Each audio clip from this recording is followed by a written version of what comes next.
ආයුබෝවන් ළමයි ඔයාලා හැමෝටම අද අපි ට්‍රාන්ස්ටර් ගණන් හදන එකේ තුන්වෙනි වීඩියෝ එක මේ අපි කලින් පළවෙනි ගාන හැදුවා දෙවෙනි ගාන හැදුවා අද අපිට කතා කරන්න තියෙන්නේ මෙන්න මේ තුන්වෙනි ගාන හදන්නේ කොහොමද කියලා. හරි. මෙන්න මේක තමයි අපි දැන් හදන්න යන ගාන.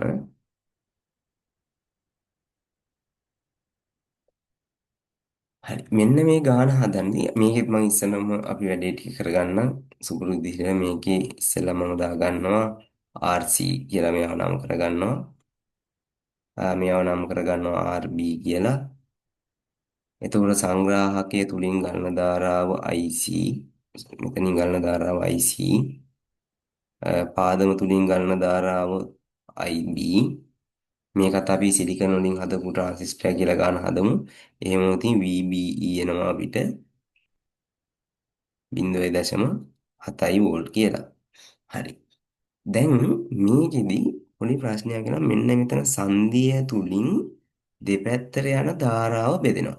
හරි. එතකොට සංදිය තුලින් මේ පැත්තට IC ධාරාව යනවා මේ පැත්තට IB ධාරාව යනවා. එහෙනම් සංදිය දෙසට ගමන් කරන ධාරාව විදිහට IB දන්න IC ව ලියා ගන්න. IB දන්න IC කියලා ලියා ගන්න. සංදිය වෙතට ගමන් කරන ධාරාව. හරි. ඔන්න ඕක තමයි ওই ගානේ පොඩ්ඩක් පැටලිලි සහගත කොටසකට තියෙන්නේ. ඔයාලා මේක හරියටම අවබෝධ කරගත්තොත් ඔයාලට මේ ගාන හදන්න හරි ලේසි. හරි. මේකෙදි දැන් අපිට මේකේ හොයන්න ඕන ඉස්සෙල්ලාම අපි IB ධාරාව හොයන්න ඕන. ඊට පස්සේ IC ධාරාව හොයන්න ඕන. ඊට පස්සේ හොයන්න තියෙනවා IE ධාරාව හොයමු අපි. IE ධාරාව ඊට පස්සේ අපි VCE ව හොයමු. හරි. මේ ටික ඔයාලට තියෙනවා කියලා හිතන්නකො. එහෙනම් මම ඉස්සෙල්ලාම හොයන්නේ මම කියවන ට්‍රාන්සිස්ටර් ගානක අපි ඉස්සෙල්ලාම හොයාගන්න ඕන පාදම් ධාරාව කියලා. හරි. පාදම් ධාරාව කියන්නේ පාදම හරහානේ නම් මේකේ ධාරාව ගමන් කරන්න ඕන. හරි. මෙන්න මේ පරිපථය ගත්තොත් මෙන්න මේ පාර. මෙතනින් යනවා. ඊට පස්සේ මොකද වෙන්නේ? මේ පැත්තට හැරෙනවා.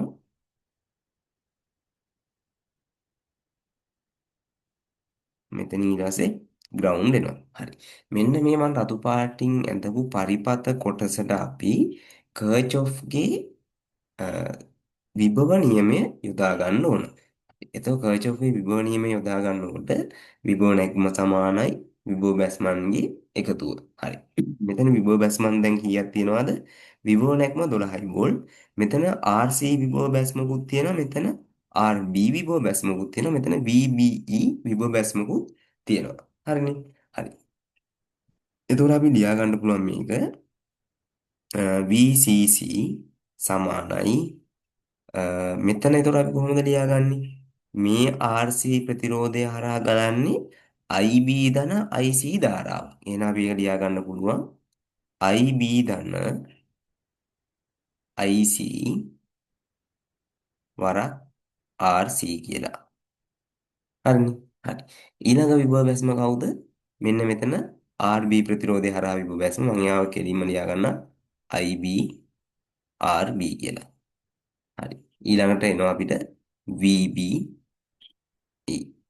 හරි. මම ඉස්සෙල්ලාම මෙන්න මේ VBE පදේ මේ පැත්තට අරන් යන්න. VCC තින VBE සමානයි IB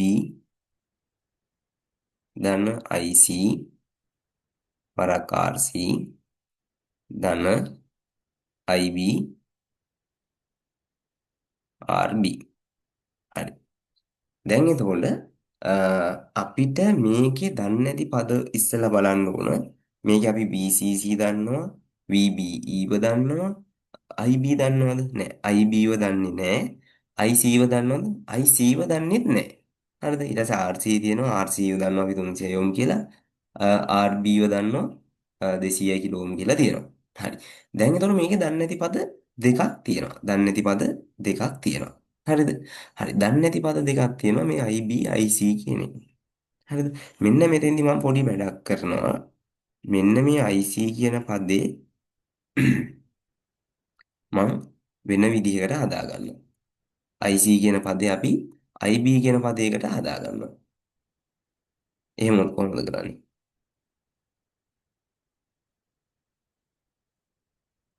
හරි. IC කියන පදේ අපි IB පදයක් විදිහට හදා ගන්න ඕන.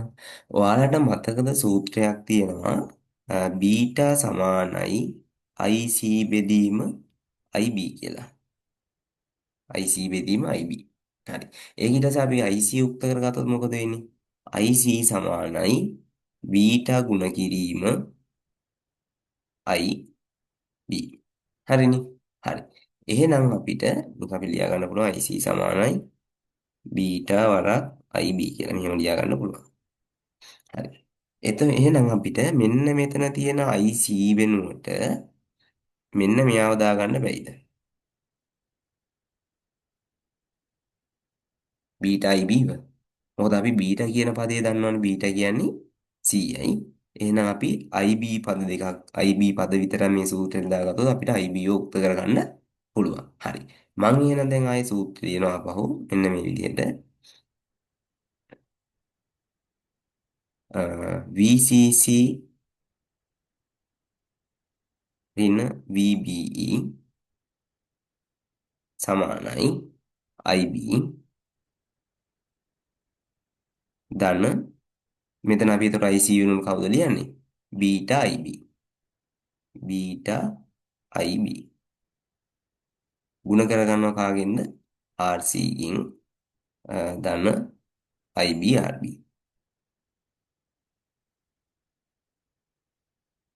හරි.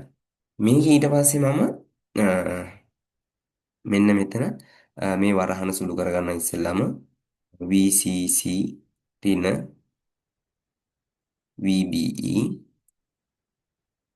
සමානයි මේ වරහන සුළු කරගත්තාම RC IB ගෙන් ගුණ වෙනවා IB RC ධන බීටා IB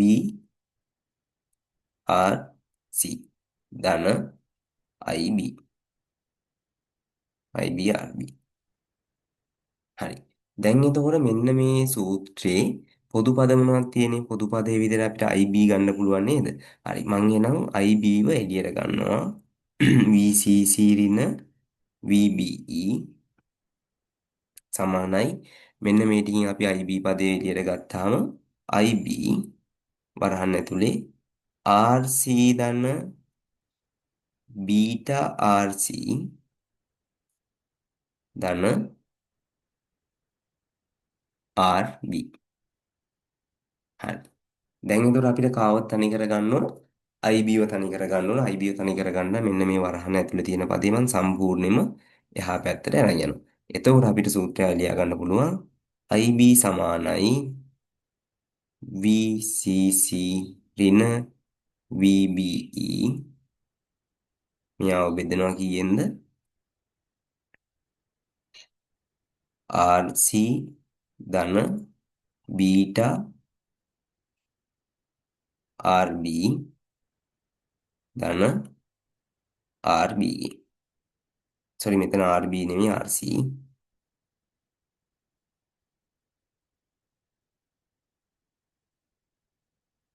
බීටා RC. හරි. දැන් අපි මෙයාලට අගයන් ආදේශ කළා බලමු. VCC කියන්නේ කීයද අපිට තිබ්බේ? 12යි වෝල්ට් කියලා තිබ්බා. 12යි වෝල්ට් ඍණ VBE කියන්නේ අපි සිලිකන් හින්දා 0.7යි වෝල්ට් ගන්නවා. මෙයාව බෙදනවා අපි කීයෙන්ද? RC කියන්නේ කීයද? RC කියන්නේ මෙතන 300යි ඕන. 300යි ඕම් මෙයාට එකතු වෙනවා කවුද? බීටා වරක් RC. බීටා කීයද තියෙන්නේ? 100යි. බීටා වරක් RC. RC වලගේ තිබ්බේ 300යි. හරි. මෙයාට එකතු වෙනවා ඊට පස්සේ RB. RB කියන්නේ කීයද? 200යි කිලෝ ඕම් තියෙන්නේ. 200යි කිලෝ ඕම් කරගන්න මම යාව 1000න් වැඩි කරලා එකවරම ලියා ගන්නවා. මෙයා 1000න් වැඩි කරාම මෙයාගේකට තව බිංදු 3ක් එකතු වෙනවා. හරි. මෙන්න මේ පදේ සුළු කරගත්තාම අපිට IB ව හොයාගන්න පුළුවන්. හරි. ඉන්න අපි ඉක්මනට සුළු කරලා බලමු.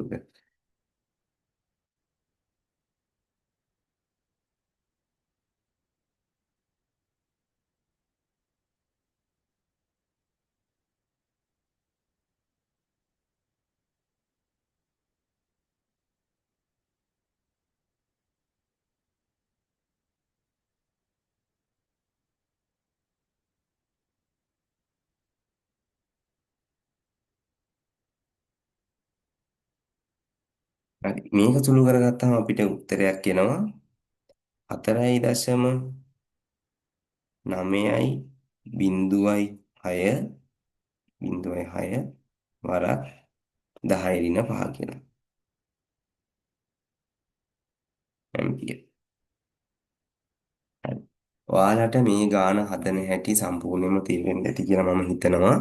අපිට මෙතන වෙනසකට කියලා කරගන්න තියෙන්නේ මෙන්න මේ IC කියන එක්කනා වෙනුවට අපි IB පදයක් හදාගන්න ඕන. හරිද? හරි. එතකින් අපිට මේ බීටා සූත්‍රය දාලා අපි එතනින් IB පදයක් හදා ගන්නවා. හරිනේ. ඔයාලට මේක තේරෙන්නේ නැති කියලා මම හිතනවා. හරි.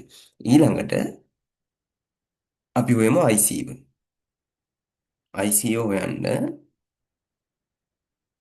තියෙන සූත්‍රය මොකක්ද?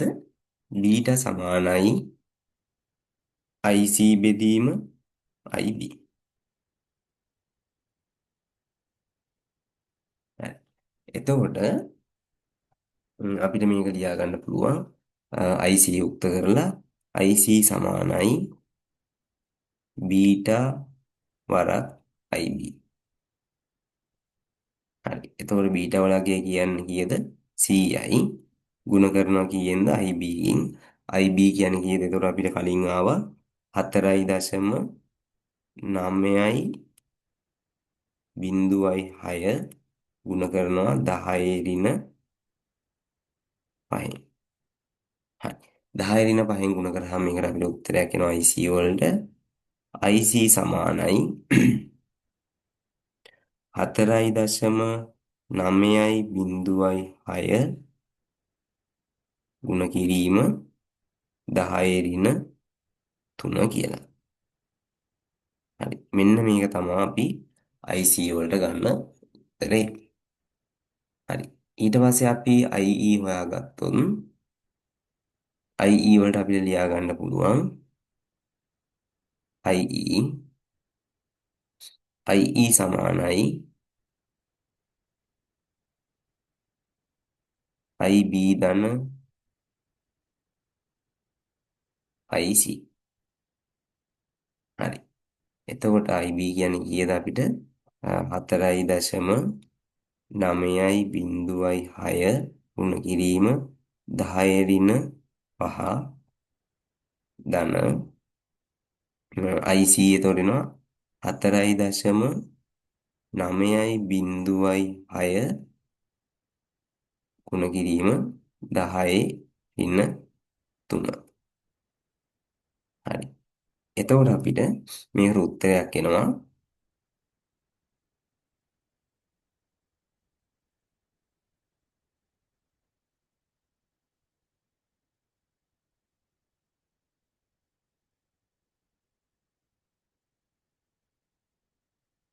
4.955 වරක් 10 ඍණ 3 කියලා.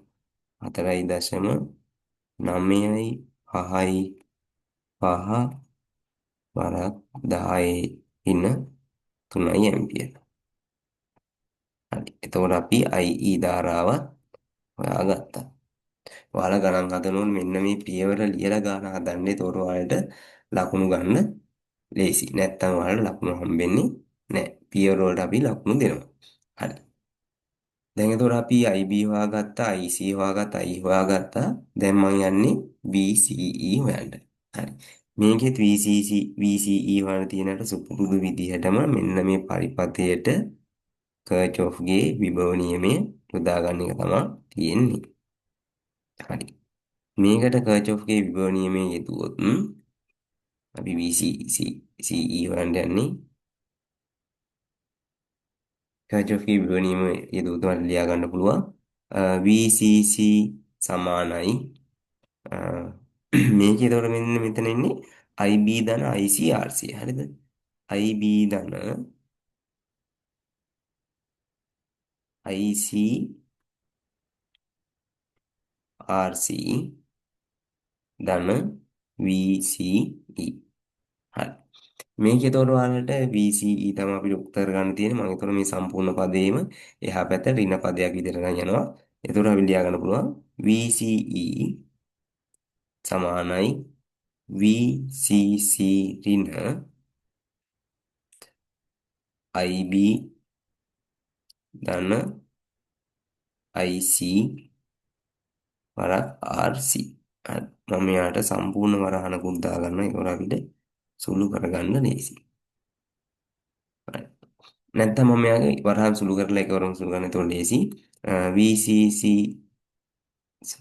VCE සමානයි VCC ඍණ IB RC ධන IC RC. හරි. මේ දෙන එකතුව තමයි මෙයාගෙන් අඩු වෙන්න ඕන. හරි. මේකට අපි යකියන්න ආදේශ කරවතින් 12යි වෝල්ට් ගින් අඩු කරගන්න ඕන අපි.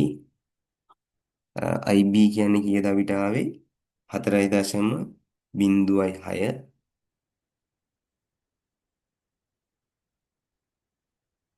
4.9.6 වරක් 10 ඍණ 5 මෙයා ගුණ වෙන්න ඕන RC කියන්නේ කීයද මේකේ තිබ්බ ප්‍රතිරෝධයගේ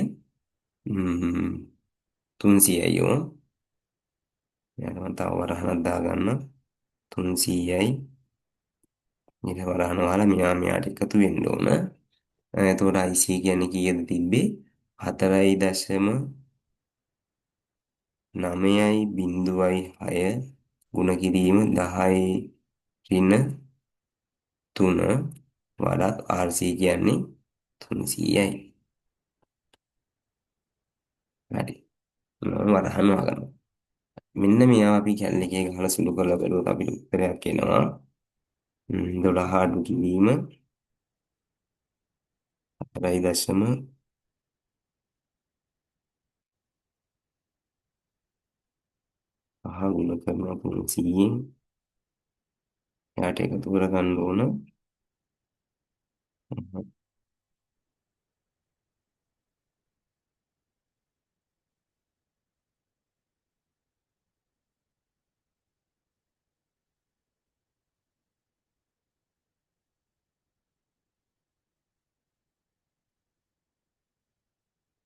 මේක සුළු කරාම උත්තරයක් එනවා අපිට 10.52.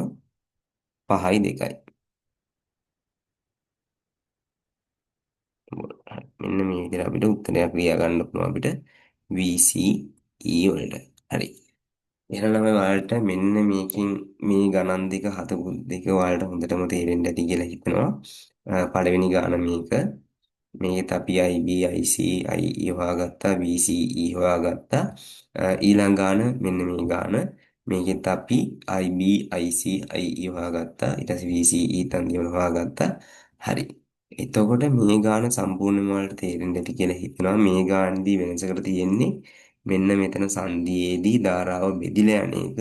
ධාරාව බෙදිලා ගියාම අපි මොකක්ම හරි දන්නේ නැති පද දෙකක් සම්බන්ධ වුණොත් ඉතින් අපි ඒක එක පදයක් විදිහට හදාගෙන තමයි ගාන ඉස්සරහට හදන් යන්න ඕන.